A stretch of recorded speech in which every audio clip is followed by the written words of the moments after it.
بسم اللہ الرحمن الرحیم الحمد للہ حمدا کثیرا طیبا مبارکا فیہ حمدا لا یحصى وشکرا کما یحبہ ربنا ویرضى اشہد ان لا الہ الا اللہ وحدہ لا شریک لہ واشہد ان محمدا عبدہ ورسولہ۔ قرآن حکیم کا 10واں پارہ سورہ الانفال کی آیت نمبر 41 سے لے کر آخر تک اور پھر سورہ البراءہ کے ابتدائی حصے پر مشتمل ہے، اور آغاز اس کا 9ویں پارے کی آخری آیت کے ساتھ مرتبط ہے، متصل ہے۔ 9ویں پارے کی آخری آیت یوں تھی: وَإِن تَوَلَّوْا فَاعْلَمُوا أَنَّ اللَّهَ مَوْلَاكُمْ نِعْمَ الْمَوْلَى وَنِعْمَ النَّصِيرُ، کہ اگر وہ لوگ روگردانی کرتے ہیں تو تم جانو کہ اللہ تمہارا مولا ہے، اور وہ بہترین مولا اور بہترین کارساز ہے۔ اور 10ویں پارے کا آغاز اسی کلام کے تسلسل سے ہوتا ہے کہ وَاعْلَمُوا أَنَّمَا غَنِمْتُم مِّن شَيْءٍ، کہ جانو کہ تمہیں جو بھی غنیمت ملتی ہے تو اس کا 5واں حصہ اللہ کے لیے، وَلِلرَّسُولِ وَلِذِي الْقُرْبَى وَالْيَتَامَى وَالْمَسَاكِينِ وَابْنِ السَّبِيلِ، تو مال غنیمت کی تقسیم کا یہ حکم اور یہ کہ اسے کس طرح تقسیم کرنا ہے، یہ بیان کرنے کے بعد اللہ رب العزت والجلال یہ بیان فرماتے ہیں کہ تمہیں اچھی طرح جاننا چاہیے کہ یہ غنیمت تو خالص اللہ تعالیٰ کا عطیہ ہے، اور اس کی تقسیم پر تمہیں دل و جان سے راضی ہونا چاہیے۔ اور جنگ بدر کس طرح ہوئی، پھر اس کا پس منظر یا ان دنوں کے واقعات قرآن حکیم ذکر فرماتا ہے کہ تم اذ انتم بالعدوۃ الدنیا، تم قریب کے ٹیلے پر تھے اور وہ دور والے ٹیلے کے قریب تھے، والرکب اسفل منکم، اور وہ قافلہ تجارت وہ نشیب سے گزر رہا تھا۔ فرمایا وَلَوْ تَوَاعَدْتُمْ لَاخْتَلَفْتُمْ فِي الْمِيعَادِ وَلَكِنْ لِيَقْضِيَ اللَّهُ أَمْرًا كَانَ مَفْعُولًا، یہ تو مقابلہ اللہ نے کروا دیا، مڑ بھیڑ اس کے انتظام سے ہوئی، وگرنہ اگر تم نے آپس میں مقابلہ مقرر بھی کیا ہوتا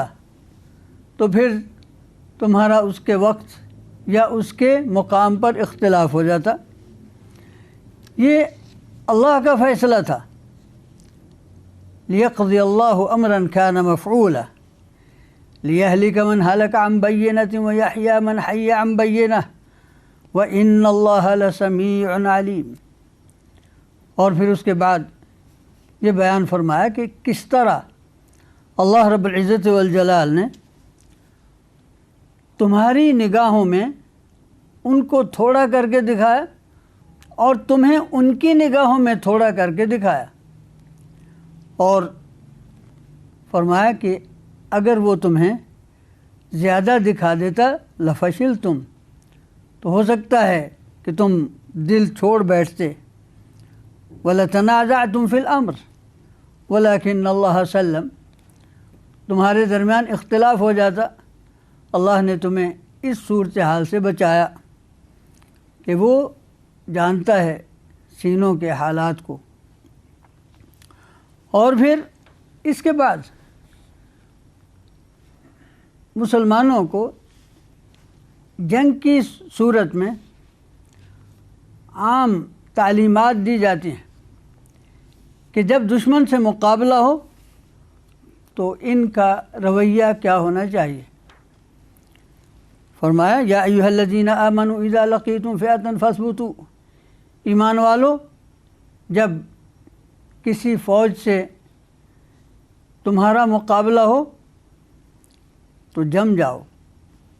واذکروا اللہ کثیرا، اور اللہ کا بہت نام لو، یہی تمہاری کامیابی کی کلید ہے۔ اور اس تمام صورت حال میں وَأَطِیعُوا اللَّهَ وَرَسُولَهُ، اللہ اور اس کے رسول کی اطاعت کرو، وَلَا تَنَازَعُوا، آپس میں اختلاف نہ کرو، فَتَفْشَلُوا وَتَذْهَبَ رِيحُكُمْ، اگر ایسا کرو گے تو تمہارے دل بھی کمزور پڑ جائیں گے اور تمہاری ہوا بھی اکھڑ جائے گی۔ وَاصْبِرُوا إِنَّ اللَّهَ مَعَ الصَّابِرِينَ، اور استقامت کا مظاہرہ کرو، اللہ صبر کرنے والوں کے ساتھ ہے۔ اور ساتھ ہی یہ بھی فرمایا کہ میدان جنگ میں اترتے ہوئے انسان کو تکبر سے کام نہیں لینا چاہیے، اور اس کا مقصد دنیا پر رعب جمانا، لوگوں پر دھاک بٹھانا اور دنیا میں شر اور فساد پھیلانا نہیں، بلکہ فتنے کی سرکوبی اور امن اور سلامتی قائم کرنا ہے۔ چنانچہ فرمایا ان لوگوں کی طرح نہ بنو کہ جو اپنے گھروں سے اس طرح نکلے اکڑتے ہوئے،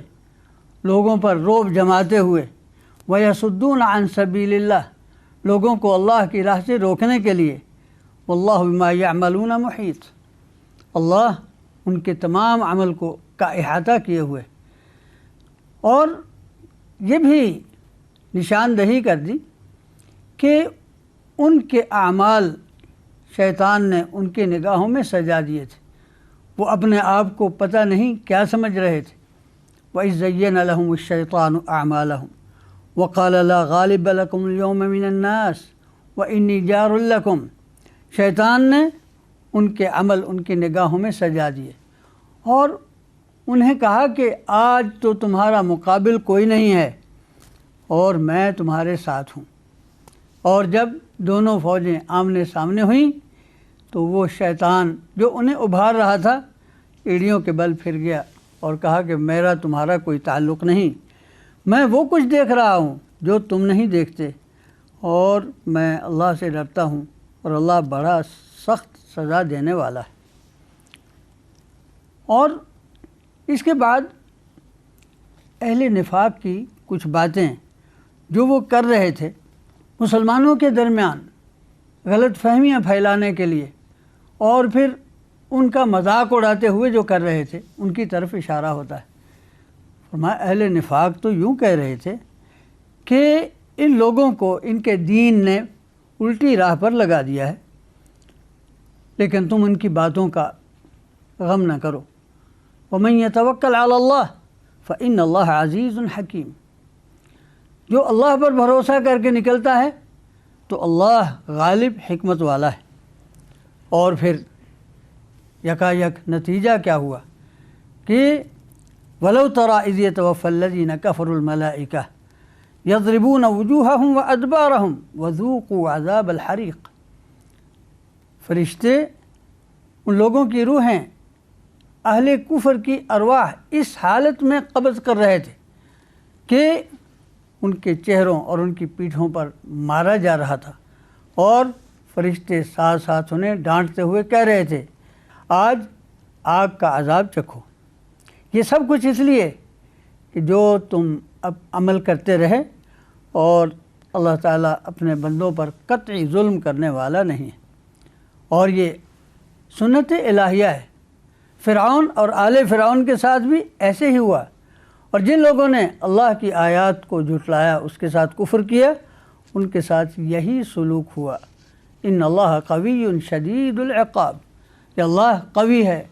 اور سخت سزا دینے والا ہے۔ اور یہ سب کچھ کیوں ہوا؟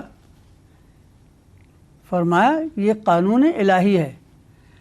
ذالک بأن اللہ لم یک مغیرا نعمتا انعمها على قوم حتى یغیروا ما بانفسهم وان اللہ سمیع علیم، کہ اللہ تعالیٰ جب کسی قوم کو کسی نعمت سے نوازتا ہے تو اس میں اس وقت تک تبدیلی نہیں لاتا جب تک وہ اپنی حالت بدل نہ دیں۔ یہ لوگ مکہ میں امن کے ساتھ رہ رہے تھے، لیکن جب انہوں نے کفر کی راہ اختیار کی اور اہل توحید کو ستانا شروع کر دیا، لوگوں کو حرم سے نکالنا شروع کر دیا، تو آج یہ اس عذاب الہی کا نشانہ بنے۔ اور پھر اس کے بعد آگے اہل ایمان کو ایک اور تعلیم دی جاتی ہے کہ تم اپنی طاقت جس قدر تمہاری استطاعت ہے اتنی بناؤ اور اللہ پر توکل کرو، اور اہل کفر کی طاقت کو ایسا نہ سمجھو کہ وہ جو چاہیں کر سکتے ہیں۔ وَلَا يَحْسَبَنَّ الَّذِينَ كَفَرُوا سَبَقُوا، کافر یہ نہ سمجھیں کہ وہ سبقت لے جا سکتے ہیں، وہ ہرگز عاجز کرنے والے نہیں ہیں۔ وَأَعِدُّوا لَهُم مَّا اسْتَطَعْتُم مِّن قُوَّةٍ وَمِن رِّبَاطِ الْخَيْلِ، ہاں ان کے لیے تیاری کرو کہ تیر اندازی اور اسی طرح گھڑ سواری اور اس کے جتنے بھی متبادل ہوتے ہیں، یہ سب کچھ تیار کرو، اور اس کے ذریعے سے اللہ کے دشمن اور اپنے دشمنوں کے دلوں میں رعب طاری کرو۔ اور کچھ اور بھی ہیں جنہیں تم نہیں جانتے، اللہ انہیں جانتا ہے، اور اس راستے میں تم جو بھی خرچ کرو گے وہ سب کا سب تمہیں واپس لوٹا دیا جائے گا اور کوئی کمی واقع نہ ہوگی۔ ہاں البتہ اگر وہ صلح کی طرف مائل ہوتے ہیں تو پھر تم بھی صلح پر آمادہ ہو جاؤ، لیکن یاد رکھو اگر وہ دھوکہ کرنا چاہیں گے تو اللہ تمہیں کافی ہے، وہی تو ہے جس نے تمہاری تائید فرمائی اپنی مدد کے ساتھ اور اہل ایمان کے ساتھ۔ اور یہاں ایک عظیم نعمت ذکر کی، وَأَلَّفَ بَيْنَ قُلُوبِهِمْ، کہ اہل ایمان میں، مہاجر و انصار میں اس طرح ان کے دلوں کو ملا دیا، ان کو ایک کر دیا۔ فرمایا یہ اللہ تعالیٰ کی نعمت ہے۔ لَوْ أَنفَقْتَ مَا فِي الْأَرْضِ جَمِيعًا، اگر زمین میں جو کچھ ہے سب کچھ بھی تم خرچ کر دے تو تم اس طرح ان کے دلوں کو ایک نہیں کر سکتے تھے۔ یہ تو اللہ نے ان کو ایک کر دیا اور وہ غالب حکمت والا ہے۔ اس کے بعد پھر ایک اور قانون بیان ہوتا ہے۔ اہل ایمان کو جہاد کی ترغیب دلانے کے بعد انہیں کہا جاتا ہے کہ اگر تم میں سے 20 آدمی صبر کرنے والے ہوں گے تو 200 پر غالب رہیں گے، اور اگر 100 اسی طرح کے لوگ ہوں گے تو کفار کے 1000 پر غالب ہوں گے۔ اس کے بعد کیونکہ ایمان کی کیفیت وہ نہیں رہی تو بعد کے لوگوں پر تخفیف کر دی گئی۔ فرمایا الآن خفف اللہ عنکم وعلم ان فیکم ضعفا، اللہ نے تم پر تخفیف کر دی اور وہ جانتا ہے کہ اب تم میں کمزوری آ گئی ہے، تو اب اگر تم میں سے 100 صابرہ 100 اشخاص ہوں جو جم کر لڑنے والے، یغلبوا 200 200 پر غالب آئیں گے، اور اگر تم میں 1000 ہوں تو 2000 پر غالب آئیں گے اللہ کے حکم سے۔ واللہ مع الصابرین، اور اللہ صبر کرنے والوں کے ساتھ ہے۔ اس کے بعد پھر جنگی قیدی تھے، ان کے متعلق ارشاد ہوا کہ ابھی تمہیں ایسا نہیں کرنا چاہیے تھا، قید کرنے کی بجائے زیادہ سے زیادہ ان کا قلع کما کرنا چاہیے تھا۔ اور پھر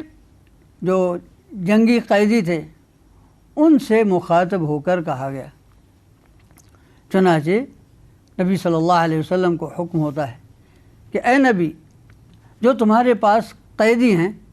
انہیں کہہ دو ان یعلم اللہ فی قلوبکم خیرا، کہ اگر اللہ تعالیٰ کے علم میں تمہارے دلوں میں خیر ہوا تو تمہیں جو کچھ تم سے فدیہ کے طور پر لیا جا رہا ہے اس سے زیادہ تمہیں عطا کر دے گا۔ چنانچہ معلوم ہے حضرت عباس بن عبد المطلب رضی اللہ عنہ جو غزوہ بدر میں قید ہو کر آئے تھے، جتنا انہوں نے فدیہ دیا تھا اس سے کہیں زیادہ انہیں واپس مل گیا۔ اور پھر اب مہاجرین و انصار کے رشتے کے بارے میں بیان ہوتا ہے کہ یہ سب لوگ اولئک بعضهم اولیاء بعض، کہ جو ہجرت کر کے یہاں آئے ہیں اور وہ انصار، یہ سب کے سب ایک دوسرے کے ولی ہیں، اور جو لوگ ہجرت نہیں کر پائے ان کا اس ولایت میں کوئی حصہ نہیں ہے۔ اور پھر آخر میں پھر ایک بار حکم ہوتا ہے کہ والذین آمنوا من بعد وہاجروا وجاہدوا معکم فاولئک منکم واولو الارحام بعضهم اولی ببعض فی کتاب اللہ ان اللہ بکل شیء علیم۔ اور جو لوگ اس کے بعد ایمان لائے اور انہوں نے ہجرت کی اور تمہارے ساتھ جہاد میں شریک ہوئے وہ بھی تمہیں میں سے ہیں۔ واولو الارحام بعضهم اولی ببعض، ہاں رشتہ داریوں کے حقوق اپنی جگہ پر درجہ بدرجہ ہوتے ہیں۔ ان اللہ بکل شیء علیم، یہاں پر سورہ الانفال تکمیل کو پہنچتی ہے، اور اس کے بعد سورہ ہے البراءہ۔ سورہ الانفال کے بعد سورہ ہے التوبہ، اور اسے البراءہ بھی کہا جاتا ہے۔ البراءہ تو اس کا پہلا لفظ ہے، براءۃ من اللہ ورسولہ، اور التوبہ وہ غزوہ تبوک میں پیچھے رہ جانے والے 3 افراد کی توبہ کی قبولیت کے تذکرے پر مشتمل ہونے کی وجہ سے اسے سورہ التوبہ کا نام بھی دیا جاتا ہے۔ تو اس کے آغاز میں اعلان ہے اہل کفر سے اظہار لا تعلقی کا، اور اس میں اعلان ہے ان تمام معاہدوں کے اختتام کا جو مسلمانوں اور اہل شرک میں پائے جاتے تھے، اور ساتھ ہی ساتھ یہ واضح طور پر اعلان کر دیا گیا، اور یہ اعلان بھی حج اکبر کے دن ہوا۔ چنانچہ فرمایا وَأَذَانٌ مِّنَ اللَّهِ وَرَسُولِهِ إِلَى النَّاسِ يَوْمَ الْحَجِّ الْأَكْبَرِ أَنَّ اللَّهَ بَرِيءٌ مِّنَ اللَّهِ وَرَسُولُهُ فَإِن تُبْتُمْ فَهُوَ خَيْرٌ لَكُمْ وَإِن تَوَلَّيْتُمْ فَاعْلَمُوا أَنَّكُمْ غَيْرُ مُعْجِزِ اللَّهِ وَبَشِّرِ الَّذِينَ كَفَرُوا بِعَذَابٍ أَلِيمٍ، کہ اعلان ہے اللہ اور اس کے رسول کی طرف سے، اور اس کے لیے دن مقرر کیا، اور اس اعلان کے لیے دن مقرر کیا گیا حج اکبر کا، کہ اللہ اور اس کا رسول لا تعلق ہیں مشرکین سے۔ ہاں اگر تم توبہ کر لو تو یہ تمہارے لیے بہتر ہے، لیکن اگر تم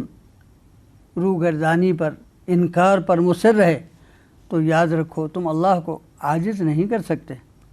اور کافروں کو خوشخبری سنا دو دردناک عذاب کی۔ اور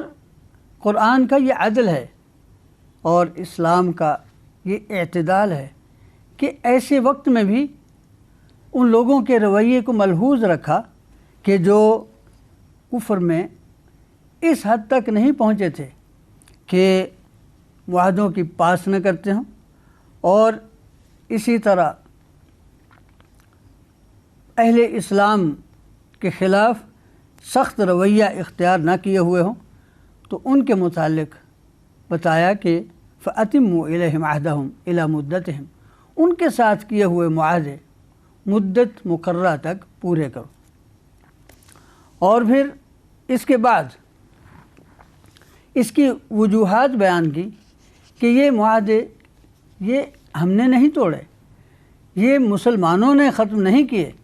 در حقیقت ان کے اختتام کا سبب مشرکین کا اور کفار کا رویہ ہے۔ فرمایا کیف یکون للمشرکین عہد عند اللہ وعند رسولہ الا الذین عاہدتم عند المسجد الحرام فما استقاموا لکم فاستقیموا لہم ان اللہ یحب المتقین کیف وان یظہروا علیکم لا یرقبوا فیکم الا ولا ذمہ۔ فرمایا ان کے معاہدوں کی کیا حیثیت ہے کہ اگر وہ تم پر کہیں غالب آ جائیں تو نہ قرابت داری کا خیال کریں اور نہ کسی عہد معاہدے کا، یردونکم بافواہکم، وہ تمہیں چکنی چپڑی باتوں سے خوش کرنے کی کوشش کرتے ہیں، وتأبى قلوبہم واکثرہم فاسقون۔ اور پھر اس کے بعد آگے ان کے ساتھ کھلی جنگ کا حکم دیا گیا اور اس کا سبب بھی بتایا گیا۔ چنانچہ یہ آیت مشرکین کے لیے ایک فرد جرم کی حیثیت رکھتی ہے۔ الا تقاتلون قوما نکثوا ایمانہم، کیا تم ایسے گروہ سے جنگ نہیں کرو گے کہ جنہوں نے اپنے معاہدے توڑ ڈالے، وہموا باخراج الرسول، اور رسول صلی اللہ علیہ وسلم کو انہوں نے وطن سے نکالا، وہم بدؤکم اول مرہ، اور تم پر چڑھائی کی پہل انہوں نے کی۔ فرمایا اتخشونہم، کیا تم ان سے ڈرتے ہو؟ فاللہ احق ان تخشوہ، اللہ کا زیادہ حق ہے کہ تم اس سے ڈرو اگر تم مومن ہو۔ اور اس کے بعد اہل کفر کی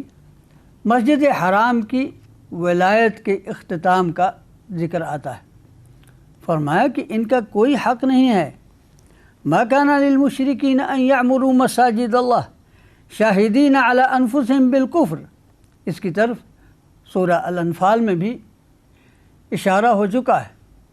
فرمایا کہ یہ لوگ جس بات کا دعویٰ کرتے ہیں یہ تو بیت اللہ کی تولیت کا حق نہیں رکھتے۔ مشرکین کا یہ کام نہیں کہ وہ اللہ کی توحید کے لیے بنائی گئی مساجد کی تولیت اپنے ہاتھ میں رکھیں، جبکہ وہ خود عملی طور پر اور زبانی طور پر گواہی دے رہے ہیں کہ وہ کافر ہیں، ان کے اعمال اکارت گئے۔ اس لیے کہ مسجدوں کی آباد کاری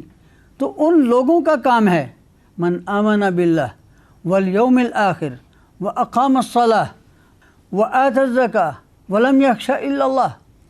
کہ مسجدوں کی آباد کاری تو اللہ پر اور اس کے رسول پر، یوم آخرت پر ایمان رکھنے والوں کا کام ہے۔ اور پھر یہ بھی انہیں کہا کہ کیا تم ان اعمال کو، یعنی حاجیوں کو پانی پلا دینا، ان کی خدمت کرنا، اس کو تم ایمان باللہ اور جہاد فی سبیل اللہ کے برابر سمجھتے ہو؟ یعنی یہ عمل ہرگز برابر نہیں ہو سکتے، لا یستوون عند اللہ، اللہ کے ہاں یہ برابر نہیں ہے۔ اسی صورت میں آگے چل کر یہ حکم بھی ہوا کہ اے اہل ایمان، مشرک نجس ہیں، فلا یقرب المسجد الحرام بعد عامہم ھذا، کہ وہ مسجد حرام کے اس سال کے بعد قریب نہیں آ سکتے۔ اور ساتھ ہی ایک وسوسے کا ازالہ بھی کر دیا۔ کچھ لوگوں نے سمجھا کہ اس طرح ہو سکتا ہے ہماری تجارت متاثر ہو، تو فرمایا وَإِنْ خِفْتُمْ عَيْلَةً فَسَوْفَ يُغْنِيكُمُ اللَّهُ مِنْ فَضْلِهِ، اگر تم فقر سے ڈرتے ہو تو اللہ تعالیٰ تمہیں اپنے فضل سے غنی کر دے گا، اور اللہ علیم و حکیم ہے۔ اس کے بعد اہل کتاب کے ساتھ اعلان جنگ ہوتا ہے، ان سے جنگ کرنے کا حکم دیا جاتا ہے، اور ساتھ ہی ساتھ ایک طرح کی فرد جرم بھی ان پر عائد کی جاتی ہے۔ اس جنگ کی بنیاد کیا ہے؟ قاتلوا الذین لا یؤمنون باللہ ولا بالیوم الآخر، ان لوگوں کے ساتھ جنگ کرو جو اللہ پر ایمان نہیں رکھتے اور نہ آخرت پر ایمان رکھتے ہیں، ولا یحرمون ما حرم اللہ ورسولہ، اللہ اور اس کے رسول صلی اللہ علیہ وسلم کے حرام کردہ اشیاء کو حرام نہیں سمجھتے، اور نہ دین حق کا اقرار کرتے ہیں، اور وہ لوگ جو اہل کتاب کہلاتے ہیں ان کے ساتھ اس وقت تک برسر جنگ رہو حتیٰ یعطوا الجزیۃ عن ید وہم صاغرون، اپنے ہاتھوں سے ذلت قبول کرتے ہوئے جزیہ ادا کرنے پر آمادہ نہ ہو جائیں۔ اور پھر ان کے جرائم کی ایک فہرست دی۔ چنانچہ سب سے پہلے انہوں نے عقائد کے باب میں جو گمراہی پھیلائی، کہا کہ وقالت الیہود عزیر ابن اللہ وقالت النصارى المسیح ابن اللہ ذلک قولہم بافواہہم، یہودیوں نے کہا عزیر اللہ کا بیٹا ہے، نصارہ نے کہا کہ عیسیٰ اللہ کا بیٹا ہے، اور یہ سب ان کے منہ کی باتیں ہیں، اور یہ باتیں نقل کر رہے ہیں اپنے سے پہلے کفار کی، اس کی کوئی دلیل نہیں ہے۔ ایک تو توحید کے باب میں، اور دوسرا انہوں نے تشریع کے باب میں یہ کیا کہ اتخذوا احبارهم ورهبانهم اربابا من دون اللہ، کہ اپنے راہبوں اور اپنے علماء کو ایسے بنا لیا کہ جیسے وہ رب ہوں، جو وہ حلال کہہ دیں وہ حلال ہے، جو وہ حرام کہہ دیں وہ حرام ہے، اور اسی طرح مسیح ابن مریم کو معبود بنا لیا، جبکہ انہیں حکم یہ تھا کہ الا لیعبدوا الہ واحدا، کہ ایک تنہا اللہ وحدہ لا شریک لہ کی عبادت کرنا ہے۔ اور اس کے ساتھ ساتھ ان کے عزائم دیکھو، یریدون لیطفئوا نور اللہ بافواہہم ویأبی اللہ الا ان یتم نورہ، کہ وہ نور خدا کو اپنی پھونکوں سے بجھانا چاہتے ہیں، جبکہ اللہ کا فیصلہ ہے کہ اس کا اتارا ہوا نور مکمل ہو کر رہے گا۔ وَلَوْ كَرِهَ الْكَافِرُونَ، اگرچہ کافروں کو اچھا نہ لگے، اس لیے کہ وہ اللہ ہے جس نے اپنا رسول ہدایت اور دین حق دے کر مبعوث فرمایا ہے، لِيُظْهِرَهُ عَلَى الدِّينِ كُلِّهِ وَلَوْ كَرِهَ الْمُشْرِكُونَ، کہ تمام ادیان باطلہ پر دین حق کو غالب کر دے۔ یہ اللہ کا تکوینی فیصلہ ہے، اور یہ نافذ ہو کر رہے گا، اگرچہ مشرک اس کو ناپسند ہی کریں، ان کی پسند ناپسند کا کچھ اثر نہیں ہوتا۔ یہ اللہ تعالیٰ کا تکوینی فیصلہ ہے، اور دین حق غالب آ کر رہے گا۔ یہاں پر 10ویں پارے کا نصف اول مکمل ہوتا ہے۔ وباللہ تعالی التوفیق۔ 10ویں پارے کا نصف ثانی شروع ہوتا ہے احبار و رہبان، یعنی یہود و نصارہ کے علماء اور راہبین کے کردار پر روشنی ڈالنے سے۔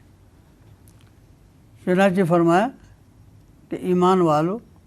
یہ بہت سے راہب اور بہت سے احبار یعنی عالم یہ لوگوں کا مال ناجائز طریقے سے کھاتے ہیں اور لوگوں کو راہ راست سے روکتے ہیں، اور اس طرح وہ جو سونا چاندی جمع کر رہے ہیں اور اسے جمع کر کے رکھتے ہیں، اللہ کی راہ میں خرچ نہیں کرتے، فرمایا انہیں خوشخبری سنا دو کہ ان کے لیے دردناک عذاب ہے، اور اس عذاب کی تفصیل بھی بتا دی۔ ایک دن ان کے جمع کیے ہوئے سونا چاندی کو جہنم کی آگ میں تاپا جائے گا، فَتُقْوَى بِهَا جِبَاهُهُمْ وَجُنُوبُهُمْ وَظُهُورُهُمْ، اور اس سے ان کی پیشانیاں، ان کے پہلو اور ان کی پیٹھیں داغی جائیں گی۔ اس کے بعد اہل شرک کے اس سے ملتے جلتے کردار کا تذکرہ ہے کہ جو مہینوں کو الٹ پلٹ کرتے تھے، کہ جب چاہا کسی مہینے کو حرمت والا قرار دے دیا، جب چاہا کسی کو حلال مہینہ قرار دے دیا، کہ اب کے سفر کی بجائے یہ رجب ہو گیا، پھر رجب کی بجائے سفر ہو گیا، تو جب چاہا کسی مہینے کو حرمت والا قرار دیتے۔ فرمایا انما النسیء زیادۃ فی الکفر، کہ مہینوں کو آگے پیچھے کرنا یہ تو کفر کی بھی بہت ہی کہہ لیں کہ شدید ترین شکل ہے۔ اور پھر اس کے بعد اہل ایمان کو جہاد کی ترغیب دلاتے ہوئے فرمایا کہ اے اہل ایمان، ما لکم اذا قیل لکم انفروا فی سبیل اللہ اثاقلتم الی الارض، کہ جب تمہیں اللہ کی راہ میں نکلنے کے لیے کہا جاتا ہے تو تم زمین کے ساتھ ہی جم جاتے ہو۔ اور پھر آگے چل کر فرمایا کہ اللہ تعالیٰ کو تمہاری نصرت کی یا تمہاری اس ہمت کی ضرورت نہیں ہے، یہ تمہاری ضرورت ہے کہ تم اس کی راہ میں نکل کر اپنے لیے نیکی کا سامان کر لو۔ الا تنصروہ فقد نصرہ اللہ اذ اخرجہ الذین کفروا ثانی اثنین اذ ہما فی الغار اذ یقول لصاحبہ لا تحزن ان اللہ معنا۔ اگر تم دین کی مدد نہیں کرو، اگر تم ہمارے نبی کی نصرت کے لیے نہیں نکلو تو ضرورت نہیں، اللہ اس کی نصرت کے لیے کافی ہے۔ کیا اس نے اس کی نصرت نہیں کی جب وہ اس حال میں مکہ سے نکلے کہ صرف 2 افراد تھے، ان کے ساتھ حضرت ابوبکر صدیق ہی تو تھے، جب وہ اپنے ساتھی سے کہہ رہے تھے، جب وہ اپنے رفیق خاص سے کہہ رہے تھے لا تحزن ان اللہ معنا فانزل اللہ سکینتہ علیہ وأیدہ بجنود لم تروها وجعل کلمۃ الذین کفروا السفلی وکلمۃ اللہ ہی العلیٰ۔ اور اللہ رب العزت والجلال نے اپنے لشکروں کے ساتھ ان کی تائید فرمائی اور کفر کا کلمہ نیچا کر دیا، اور اللہ کا کلمہ ہی سربلند ہے۔ اور اس لیے فرمایا کہ انفروا خفافا وثقالا، جیسے بھی ہو اللہ کی راہ میں نکلو، بوجھل ہو، ہلکے ہو، امیر ہو، غریب ہو، اور اسی طرح مالدار ہو یا محتاج ہو، جس حالت میں بھی ہو اللہ کی راہ میں نکلو۔ وجاہدوا باموالکم وانفسکم، اور اپنے مالوں اور اپنی جانوں کے ساتھ جہاد کرو۔ اور اس کے بعد پھر آگے کے مناظر ہیں غزوہ تبوک کے۔ تبوک مدینہ طیبہ سے سینکڑوں کلومیٹر کے فاصلے پر شمال میں ایک شہر ہے۔ نبی صلی اللہ علیہ وسلم نے وہاں تک جانے کا حکم دیا، اور اس غزوہ میں آپ نے توریہ سے کام نہیں لیا بلکہ صراحت فرمائی۔ اب آئندہ بہت سی آیات اسی غزوے کے حالات پر مشتمل ہیں، اور اس کا آغاز اہل نفاق کے حالت کے بیان پر ہوتا ہے۔ فرمایا لو کان عرضا قریبا وسفرا قاصدا لاتبعوک، اگر کوئی غنیمت ملنے کی امید ہوتی اور بہت زیادہ سفر بھی نہ ہوتا تو پھر یہ آپ کے ساتھ چلتے، ولیکن بعدت علیہم الشقہ، لیکن یہ سفر انہیں بہت شاق گزرا، یہ مسافت ان کے لیے بہت بھاری گزری۔ اور پھر فرمایا وَسَيَحْلِفُونَ بِاللَّهِ، تمہارے سامنے قسمیں اٹھائیں گے کہ اللہ کی قسم اگر ہم میں استطاعت ہوتی لَخَرَجْنَا مَعَكُمْ، ہم آپ کے ساتھ ضرور جاتے۔ یہ اپنی ہلاکت کا سامان کر رہے ہیں، اللہ خوب جانتا ہے کہ یہ جھوٹ بول رہے ہیں۔ نبی اکرم صلی اللہ علیہ وسلم نے ان میں سے جن لوگوں نے اجازت طلب کی ان کو اجازت دیتے رہے۔ اللہ تعالیٰ نے اس پر متنبہ فرمایا کہ آپ کو چاہیے تھا کہ ان کو اجازت نہ دیتے، پھر پتہ چلتا کہ وہ اجازت طلب کرنا ان کا کیا حیثیت رکھتا ہے۔ فرمایا عفا اللہ عنک لما اذنت لهم حتى يتبين لك الذين صدقوا وتعلم الكاذبين لا يستأذنك الذين يؤمنون بالله واليوم الآخر ان يجاهدوا باموالهم وانفسهم والله عليم بالمتقين۔ فرمایا یہ لوگ اہل ایمان وہ بالکل آپ سے اس بارے میں اجازت طلب نہیں کرتے۔ اجازت طلب تو وہ کرتے ہیں جن کا نہ اللہ پر ایمان ہے نہ آخرت پر ایمان ہے، ان کے دلوں میں شک و شبہات کروٹ لے رہے ہیں، اور اگر انہوں نے جانا ہوتا، یہ اجازت مانگ کر جھوٹ بول رہے ہیں، اگر ان کا ارادہ ہوتا جانے کا لأعدوا له عدہ، اس کی کوئی تیاری کی ہوتی، لیکن اللہ تعالیٰ نے ان کا جانا پسند ہی نہیں کیا اور ان کو جانے کی توفیق ہی نہیں دی اور ان کو یہیں روک لیا۔ اور پھر آگے جا کر بیان فرمایا کہ اگر یہ لوگ تمہارے ساتھ جاتے بھی تو تمہارے کسی کام نہ آتے، بلکہ وہ تو الٹا تمہارے لیے نقصان کا باعث بنتے۔ اور پھر آگے ان کے مختلف بہانوں کا ذکر فرمایا اور فرمایا کہ ان میں سے کچھ ایسے بھی ہیں جن کی حالت یہ ہے کہ اگر تمہیں مصیبت پہنچے تو بہت خوش ہوتے ہیں، اور اگر تمہیں کوئی خوشی پہنچے تو ان کو اچھا نہیں لگتا۔ فرمایا ان سے کہہ دو قُلْ لَن يُصِيبَنَا إِلَّا مَا كَتَبَ اللَّهُ لَنَا، ہمیں جو بھی پہنچے گا وہی ہے جو ہمارے مولا نے، جو اللہ نے ہمارے لیے لکھ دیا ہے، ہوا مولانا، اور وہ ہمارا مولا ہے۔ وَعَلَى اللَّهِ فَلْيَتَوَكَّلِ الْمُؤْمِنُونَ، اور اللہ پر ہی توکل ہونا چاہیے۔ اور پھر آگے چل کر ان کی ایک اور کیفیت ذکر فرمائی کہ ان کی حالت یہ ہے،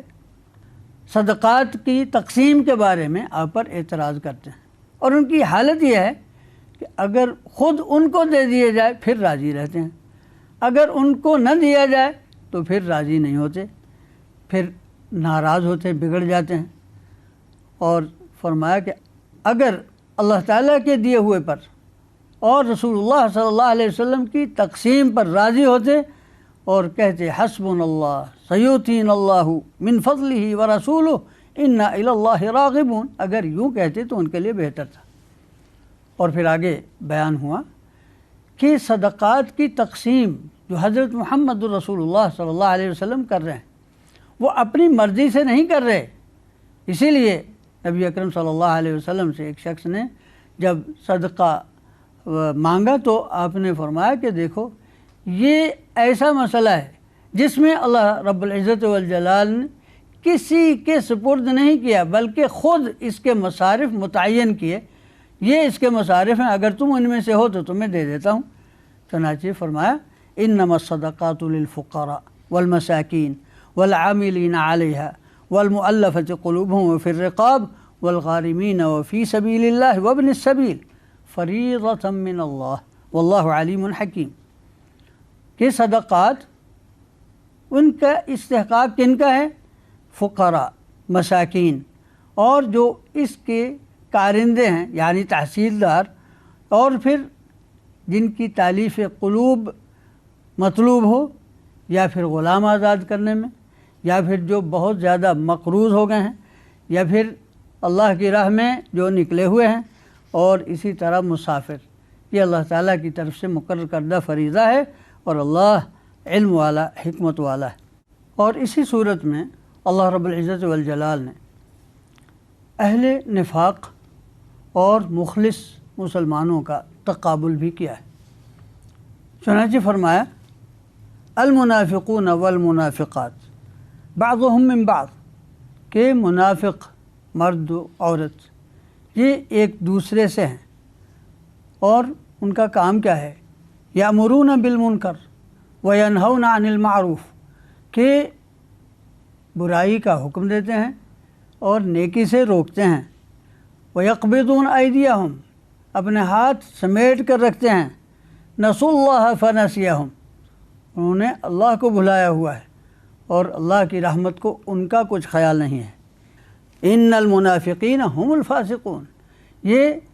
دائرہ شریعت سے، دائرہ اطاعت سے نکلے ہوئے لوگ ہیں۔ اور پھر ان کا انجام بھی بتا دیا،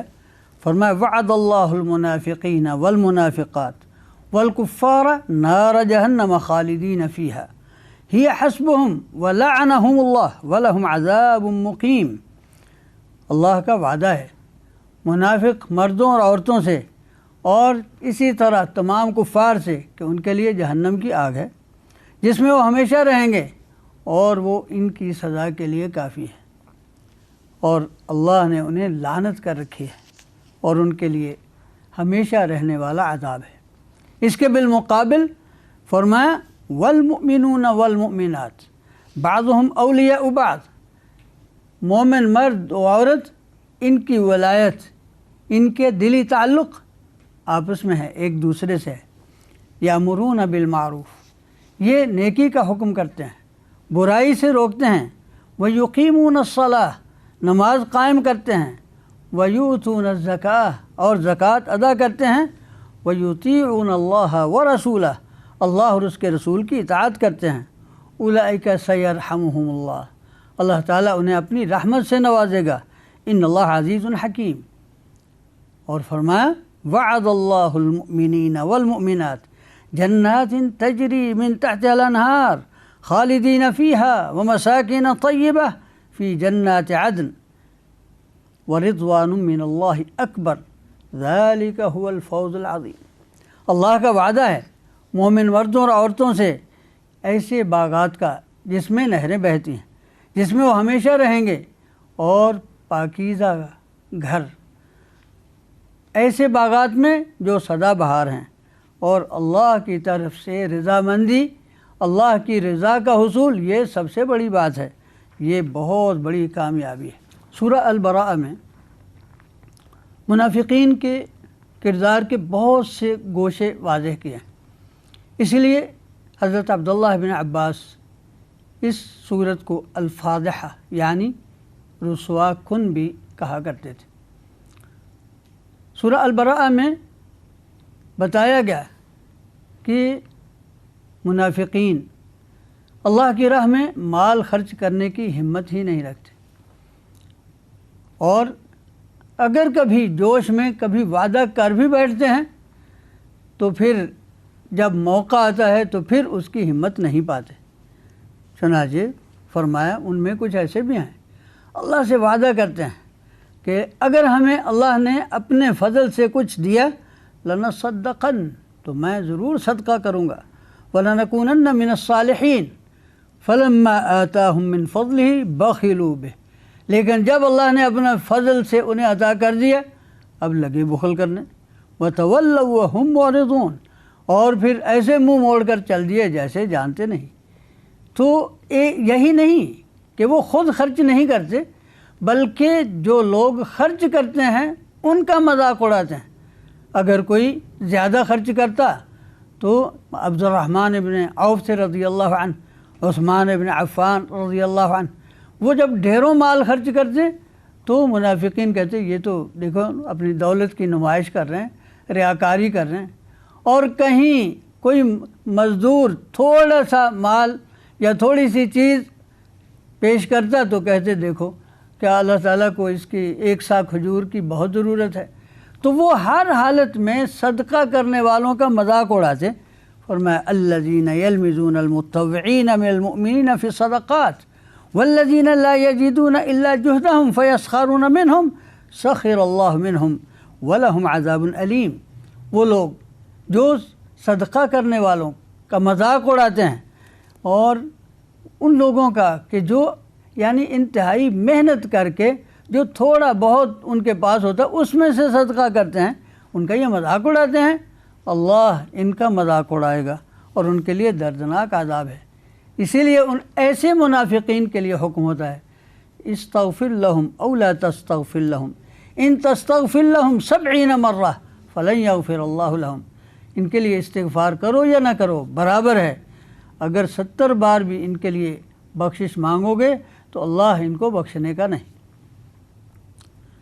اور پھر غزوہ تبوک کے بارے میں اہل ایمان کا رویہ کیا تھا جب نبی صلی اللہ علیہ وسلم نے انہیں حکم دیا نکلنے کا، اور ان لوگوں کا یعنی اہل نفاق کا کردار کیا تھا۔ قرآن حکیم نے اہل نفاق کے کردار سے بات شروع کی۔ فرمایا فرح المخلفون بمقعدہم خلاف رسول اللہ، بہت خوش ہوئے کہ ہم پیچھے رہ گئے ہیں، اتنی گرمی میں ہم نکلے نہیں، اور کہ اللہ کی راہ میں جہاد کر کے کیا کرنا ہے کہ ہم گھروں میں بیٹھے رہیں، بلکہ دوسروں سے بھی کہتے رہے لا تنفروا فی الحر، کہ گرمی میں نہ نکلو۔ اللہ تعالیٰ نے فرمایا ان سے کہو قل نار جہنم اشد حرا،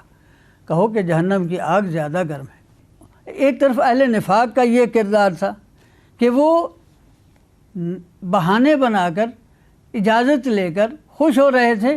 کہ چلو اچھا ہوا ہم پیچھے رہ گئے، گرمی میں باہر نہیں گئے۔ اور ایک طرف وہ اہل ایمان تھے کہ جو نبی اکرم صلی اللہ علیہ وسلم کے پاس بار بار آتے، کہ جن کے پاس سفر خرچ نہیں تھا، جن کے پاس سواری نہیں تھی، کیونکہ سفر بہت طویل تھا، تو وہ آ کر سواری کا مطالبہ کرتے، تو نبی صلی اللہ علیہ وسلم نے فرمایا کہ ابھی ہمارے پاس تو سواری کا انتظام نہیں ہے۔ تو وہ اس حالت میں گئے کہ ان کی آنکھوں سے اشک رواں تھے۔ چنانچہ فرمایا اللہ رب العزت والجلال نے کہ ایک طرف وہ لوگ ہیں جو خواہ مخواہ کے بہانے بنا رہے ہیں، وَجَاءَ الْمُعَذِّرُونَ مِنَ الْأَعْرَابِ لِيُؤْذَنَ لَهُمْ وَقَعَدَ الَّذِينَ كَذَبُوا اللَّهَ وَرَسُولَهُ۔ کچھ بدوی بہانے بناتے ہوئے آئے کہ انہیں اجازت دی جائے پیچھے رہنے کی، اور اسی طرح وہ جو اللہ اور اس کے رسول کے ساتھ جھوٹ بول رہے تھے وہ بھی پیچھے رہے۔ فرمایا سَيُصِيبُ الَّذِينَ كَفَرُوا مِنْهُمْ عَذَابٌ أَلِيمٌ، اور فرمایا لَيْسَ عَلَى الضُّعَفَاءِ وَلَا عَلَى الْمَرْضَى وَلَا عَلَى الَّذِينَ لَا يَجِدُونَ مَا يُنْفِقُونَ حَرَجٌ إِذَا نَصَحُوا لِلَّهِ وَرَسُولِهِ مَا عَلَى الْمُحْسِنِينَ مِنْ سَبِيلٍ وَاللَّهُ غَفُورٌ رَحِيمٌ۔ فرمایا کہ ایسے ناتوان افراد اور بیمار یا جن کے پاس خرچ کرنے کو کچھ ہے نہیں، ان پر کچھ تنگی نہیں ہے، ان پر کچھ اعتراض نہیں ہے۔ ما علی المحسنین من سبیل، ہاں وہ اللہ اور اس کے رسول کے لیے اخلاص رکھتے ہوں تو ما علی المحسنین من سبیل واللہ غفور الرحیم۔ اور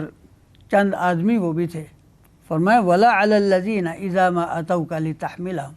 ان لوگوں پر بھی اعتراض کی کوئی بات نہیں جو آپ کے پاس آتے رہے، بار بار آئے، لتحملہم، کہ آپ ان کے لیے سواری کا انتظام کر دیں۔ قلت لا اجد ما احملکم علیہ، اور آپ نے کہا کہ میرے پاس تو سواری کا کوئی انتظام نہیں ہے۔ تولوا واعینہم تفیض من الدمع، وہ اس حالت میں واپس گئے کہ ان کی آنکھوں سے اشک جاری تھے۔ حزنا الا یجدوا ما ينفقون، انہیں دکھ ہو رہا تھا کہ ان کے پاس اللہ کی راہ میں خرچ کرنے کے لیے کچھ بھی نہیں ہے۔ فرمایا اصل سزا تو ان لوگوں کو ملے گی۔ انما السبیل علی الذین یستأذنونک وهم اغنیاء، جو آپ سے بغیر کسی سبب کے اجازت مانگ رہے ہیں، وہ غنی بھی ہیں، صحت مند بھی ہیں، جا بھی سکتے ہیں، پھر بھی آپ سے اجازت مانگ رہے ہیں۔ رضوا بأن یکونوا مع الخوالف، وہ اسی بات پر راضی ہیں کہ خواتین کے ساتھ پیچھے بیٹھ رہے ہیں۔ وطبع اللہ علی قلوبہم فہم لا یعلمون، اللہ نے ان کے دلوں پر مہر جڑ دی ہے اور وہ اس بات کا علم بھی نہیں رکھتے۔ یہاں پر 10واں پارہ مکمل ہوتا ہے۔ وباللہ تعالی توفیق۔